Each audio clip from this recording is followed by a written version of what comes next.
Welcome to the deep dive. Today we're soaring into this really fascinating realm where aviation history isn't just, in textbooks. Right. It actually lives on through the objects and the traditions pilots have cherished, passed down for generations.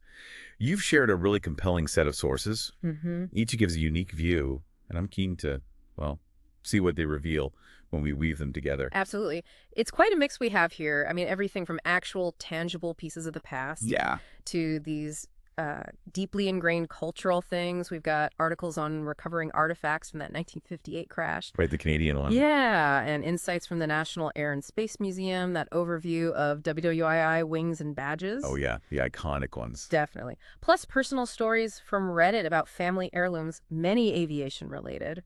That amazing story of the family and their Piper J3 Cub, a look at military memorabilia collecting, letters from a WWI pilot, Wow. and even stuff on pilot logbooks and how uniforms changed. It's quite a lot. It really is a panorama of aviation history, isn't it? So our mission today for you, our listener, is to really dig into how these physical things, these customs, act as these, powerful links between different flight eras. Connecting threads, yeah. Exactly. How they build this shared identity for aviators, and maybe even more crucial, how they preserve vital lessons learned. We're talking, worn equipment, aircraft parts, and those traditions.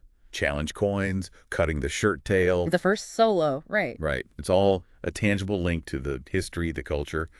Hopefully we'll get some of those aha moments you love. So where should we jump in first? What feels like the right starting point? Well, maybe we could start with the sheer emotional power that physical objects from the past can have. Okay. Like that story about the 1958 crash of Lieutenant Barry Choi's Banshee off Florida. Remember that one? The one where Hurricane Irma uncovered the wreckage 60 years later? Incredible story. Exactly. And those pieces, personal items too, eventually got back to his family up in Canada. It's almost hard to believe, isn't it, after all that time? And the impact on his brother, Dick Troy. Mm-hmm. Just amazing. He flew down from California just to see them, including that parachute harness, still had his brother's name on it. What really struck you about his reaction? Just how real that connection felt to him. He talked about touching the chute, the harness, knowing his brother wore it last. Gave him chills, he said. Exactly. A direct link across 6 decades. And his plan, to bury one artifact with his parents. Whose gravestone already said lost at sea next to his brother's name. Right. It just speaks volumes about the closure those items brought. It makes you think, doesn't it, about needing something physical to connect with loss. It really does. It's such a moving example of how even, wreckage, debris can offer deep personal resolution. And like the article said, it becomes part of naval history too, ending up in the Shearwater Museum. Yeah. It shows history isn't just words on paper. It's embedded in these tangible things. Now, how does that intensely personal story compare to, say, the bigger picture from the National Air and Space Museum's collection in Artifacts of Flight? That's a great contrast. That book covers such a huge range, doesn't it? Right. From George Washington writing about balloons Right. to Amelia Earhart stuff, even moon dust-covered boots. I think why both the personal items like Troy's harness and these museum icons resonate is, they offer that. And those photos by Carolyn Russo, treating the objects like portraits. Yeah, drawing out their significance, their sort of silent stories. Exactly. Okay, let's shift gears a bit. How do physical items help build that sense of belonging, mark achievements in aviation culture? The piece on WWII wings and badges gets right into that. Yeah, what's interesting there is just how many different types of insignia the Army Air Force used back then. Right. Each one meant something: specific qualifications, roles, and the 2 sizes. The standard 3-inch for the uniform and the little 2-inch sweetheart wings they'd send home. Yeah. That says a lot, doesn't it, about professional pride and personal connection. Why do you reckon those kinds of tangible symbols are so vital in fields like aviation? Well, I think they're a really visible sign of dedication, of skill. Sure. Earning those wings wasn't easy, right? Definitely not. So wearing them was like a clear statement. Belonging to an elite group. And those sweetheart wings, that adds another layer, sharing that pride with family back home. That whole idea, tangible symbols of achievement, connection, it really pops up in those stories from the Reddit thread too. The one asking about the coolest artifact. Oh, absolutely. That thread is fantastic for getting at how memory works, how we connect with family history. People sharing stories about their grandfather's WWII logbooks. Flight hats, scarves. Mission logs, leather helmets, even blood chits. These things they inherited become these direct physical links to what their family members went through. You can almost feel the emotion attached to them, can't you? Totally. It's a mix, I imagine, pride, respect, maybe a bit of vicarious adventure. Like you said, it's more than just owning an old thing. Right, like the person with their dad's RCAF logbook from submarine patrols, or that really touching one about the Norwegian immigrant's letter found with photos. Yeah. It's clear these artifacts hit hard emotionally. They keep memories alive in a very real way. Exactly. Just keeping them, passing them down. It shows how much they mean, way beyond any monetary value. They're storytellers. Which actually leads nicely to another great example where the artifact isn't small, it's the aircraft itself. That Piper J3 Cub, N67458. Oh, I loved that story. Emily Heron's family. They've had that little yellow cub since 1949. Yep, since 49. It's been like a central character in their family saga. Used for training, crop dusting, survived a tornado. Right. Gave kids their first flights, flew in air shows with the yellow sparrows. Just amazing. What part of that resonated most with you? For me, it's how the plane itself became the artifact. It embodies their shared passion across generations. That bit about her dad teaching her fabric work while restoring it after the tornado. Yeah, that was great. That's passing down skills, traditions, all centered around this object. And that cross-country flight they did, documenting its history, visiting old airfields, that really shows how much it means. It's like a living piece of their family story. And Emily soloing in it eventually. A perfect full circle moment. It really is. It shows how a plane can be so much more than metal and fabric. It's a vessel for memories, experiences, continuity. Okay, let's switch focus again to the folks dedicated to collecting, preserving military aviation history. That Keeping History Alive article. What's striking there is the deep personal drive of people like Steve Pedone. His collection covers 3 generations of his own family's service. WWII, his own Air Force time. Exactly. Keeping his grandfather's WWI medals, his uncle's WWII pilot gear, his mom's flight nurse stuff, his dad's uniforms. It shows that individual dedication to making sure this history, these artifacts, survive. What do you think drives someone to build a collection like that? It feels like a really powerful way to honor family, doesn't it? To keep their stories tangible, like building a personal museum, a tribute. And the article also highlights museums like the one in Naples, Florida. Right, which depends so much on donations from collectors like Pedone. Yeah. Those places become community hubs, safeguarding history for everyone. The examples they give, a WWI machine gun that WWII Harley used for carrier pigeons. Carrier pigeon. Yeah. And the models, too.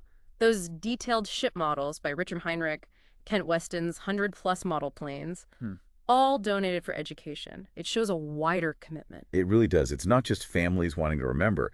There's a collective sense these things are important. Okay, now let's get even more personal. Let's go back to the early days with those letters from the WWI Jenny pilot, Louis Crawford. Ah, yes. These are incredible. A real first-hand look at early flight training, the whole mindset back then. Yeah. What stands out is, his initial disappointment. He had TB, couldn't go into combat. So he ended up in the Signal Corps Aviation Wing instead. Right. And his descriptions of learning to fly the Jenny. Wow. Talking about struggling with the falling leaf maneuver, spins, that near miss with the oil leak during an Immelman. You really get a sense of the danger, the novelty of it all. Definitely. It gives you such insight into the realities of early flight. What did you find revealing in his letters? You can feel his mix of, excitement and maybe a bit of fear as he's learning. And that bit about promising his wife a photo in his helmet and goggles. Yeah. It captures that emerging identity of the pilot, this new kind of figure. Totally. And even the less glamorous stuff, like managing carrier pigeons at Kelly Field. Naming one after his daughter. Right. It adds these wonderful human details. And his view on air combat, single-handed fighting, fostering respect between enemies, that's quite nuanced for the time. The letters themselves are just powerful artifacts. It really is like hearing history speak directly. Yeah. Okay, moving forward a bit. Another key artifact. The pilot's logbook. That article on its history was interesting. Yes, tracing it back. It's fascinating how it went from, the Wright brothers' detailed notes and early pilots' personal diaries. Kind of informal. Right. To the standardized, regulated thing it is now. Britain's Royal Flying Corps starting formal logging in 1912, the first proper logbook format in 1913 based on shipping logs. Ah, okay. And then the U.S. Air Commerce Act in 1926 really cemented it, setting industry guidelines. Why do you think that formalization became so important?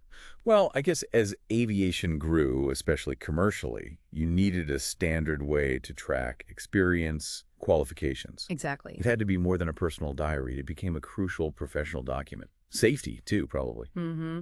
And the shift now to digital logbooks. The article mentions Lindbergh's logbook being stolen. Right. Shows the risk with paper. It really does. Digital is just more secure, convenient.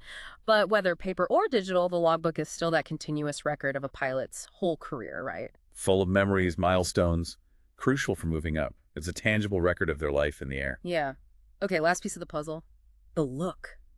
Pilot uniforms. That article on their evolution. It's funny to think that before the 1930s, there wasn't really a look.